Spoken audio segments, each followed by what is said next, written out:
अजय ने सोच लिया था कि वो शादी करेगा तो सिर्फ मधु के साथ। मधु के परिवार वाले तो इस रिश्ते को मान गए, पर अजय के माता पिता इस शादी के लिए अंत तक मना करते रहे।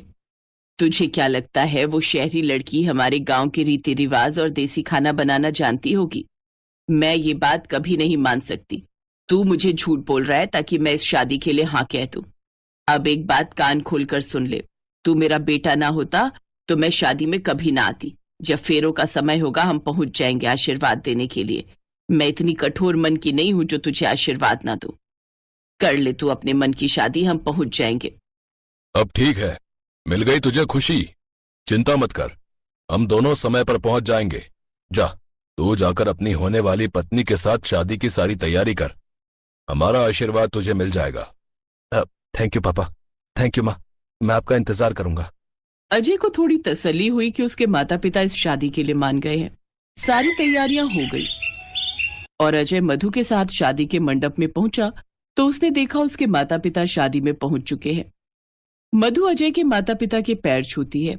अभी भी अजय के माता पिता का मुंह बना हुआ था।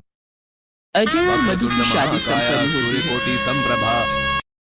अजय, तेरे ताऊजी, ताईजी, चाचा, चाची, मौसी, बुआ सब रिश्तेदार आए हुए हैं। हम सबको एकदम जाने के लिए तो कह नहीं सकते। सब बहू के हाथ की पहली रसोई का कुछ अच्छा खाना चाहते हैं, इसलिए सब 2 दिन तेरे घर पर ही रुकेंगे। हाँ हाँ माँ, चिंता मत करो, मेरा फ्लैट बहुत बड़ा है, सब आराम से रुक जाएंगे। ठीक है, तो फिर अब शादी हो ही गई है तो अब सबको घर ले चल। ठीक है बाबूजी, मैं अभी इंतजाम करता हूँ। अजय मधु के पापा से बात कर सब रिश्तेदार अजय के फ्लैट पर पहुंच जाते हैं। अगले 2 दिन तक सभी करीबी रिश्तेदार वहीं रुकते हैं। सारे रिश्तेदार रुके हुए हैं। तुम्हारी पहली रसोई है, इसलिए तुम्हें हमारे गांव के हिसाब से देसी खाना बनाना है, वो भी मिट्टी के चूल्हे पर। मैं जानती हूँ तुम शहर की हो, शहरी खाना बनाना जानती हो, वो भी गैस चूल्हे पर, इसलिए मुझे थोड़ी चिंता हो रही है। इसमें मैं तुम्हारी कोई मदद भी नहीं कर सकती। सारा रसोई का काम तुम्हें अकेले ही करना है। जी माँ जी, आप टेंशन मत लीजिए, मैं सब बना लूंगी। बिमला, तूने अपनी शहरी बहू को चूल्हे पर खाना बनाने के लिए कह तो दिया है। तुझे लगता है तेरी बहू चूल्हे पर रोटी बना पाएगी, और वो भी हमारे गांव की तरह देसी शुद्ध घी में बनी हुई सब्जी रोटी? जेठानी जी, करवाना तो पड़ेगा ही, रिवाज है। अब भले ही ये शहर की है, मैंने तो बोल दिया है, अब देखो क्या करती है। मधु रसोई में जाने लगती है कि तभी अजय उसके पास आता है। मधु, तुम तैयार हो ना? हाँ मैं तैयार हूँ, बस कुछ देर और। अच्छा आप मेरे साथ छत पर चलो, मुझे चूल्हा तैयार करना है। ठीक है, मैं तुम्हारे साथ चलता हूँ। अजय के माँ पापा और बाकी रिश्तेदार बैठे हुए देख रहे थे। मधु छत पर जाती है और एक चूल्हा बनाकर तैयार कर देती है। अब आती है खाना बनाने की बारी। मधु बहुत ही बढ़िया शुद्ध देसी घी से भरपूर सब्जी दाल तैयार करती है, और वो भी चूल्हे पर। बिमला, खाने की खुशबू तो बहुत अच्छी आ रही है। हाँ आ तो रही है, और मैंने देखा है बहू चूल्हे पर सारा खाना तैयार कर रही है, वो भी देसी तरीके से। अरे मदन, खाना बनने में कितनी देर है भाई? सभी रिश्तेदार पूछ रहे हैं कि बहू के हाथ का देसी खाना कब मिलेगा। बिमला, एक बार जाओ तो बहू से पूछो खाना तैयार होने में कितनी देर है। हाँ मैं जाती हूँ। मधु सारा खाना तैयार कर चुकी थी। माँ जी, मैंने सोचा जब पहली रसोई में खाना बना रही हूँ तो क्यों ना खीर भी बना लूं, क्योंकि हर शुभ काम की शुरुआत मीठे से ही तो होती है। मैं ठीक कह रही हूँ ना माँ जी? तभी विमला की जेठानी और ननद भी आ जाते हैं।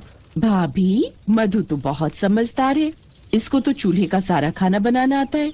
बुआ जी, मेरी दादी ना जब मैं छोटी थी तो कभी कभी चूल्हे पर रोटी बनाया करती थी, तो मैं भी उन्हें देख देख कर बनाना सीख गई। और आजकल तो फोन में देखकर भी हम बहुत कुछ सीख जाते हैं। क्या फोन में देखकर? वो कैसे? माँ जी, बस हम फोन में लिखते हैं कि हमें ये चीज बनानी सिखा दो, तो वो हमें सिखा देता है। और तो और चूल्हे की रोटी के फायदे भी पता चलते हैं। फोन में हम कुछ भी देख सकते हैं, कुछ भी ज्ञान ले सकते हैं। अच्छा, तो फिर चूल्हे की रोटी के फायदे क्या क्या है, जरा हमें भी बताओ बहू। चूल्हे पर बनी रोटी का स्वाद तो आप सभी जानते हैं, लेकिन इसके स्वास्थ्य लाभ भी अनेक हैं। चूल्हे का भोजन स्वादिष्ट होने के साथ साथ सेहत के लिए भी बहुत लाभदायक होता है। चूल्हे की धीमी आंच पर खाना पकने से पोषक तत्व बचे रहते हैं, जो खाने को और भी पौष्टिक बनाते हैं। और माँ जी, जैसे किसी को खाना पचाने में दिक्कत होती है, तो चूल्हे की रोटी हल्की होती है, जो आसानी से पचाई जा सकती है। इसलिए कभी कभी चूल्हे की बनी रोटी भी खानी चाहिए। ये बहुत फायदेमंद होती है। मैंने तो सोच लिया है, अब ये छत पर चूल्हा बना लिया है तो कभी कभी हफ्ते में एक बार चूल्हे पर ही खाना बनाया करूंगी। इससे स्वास्थ्य बहुत सही रहता है। अपनी ज्ञानवर्धक बातों से और अपने व्यवहार से मधु ने कुछ ही देर में सबका दिल जीत लिया। मधु के हाथों के बने चूल्हे के भोजन की सब बहुत तारीफ करते हैं और मधु की बताई गई बातों पर भी गौर करते हैं। मधु का मिलनसार स्वभाव देखकर उसके सास ससुर के मन की सारी गलतफहमियां भी अब दूर हो गई।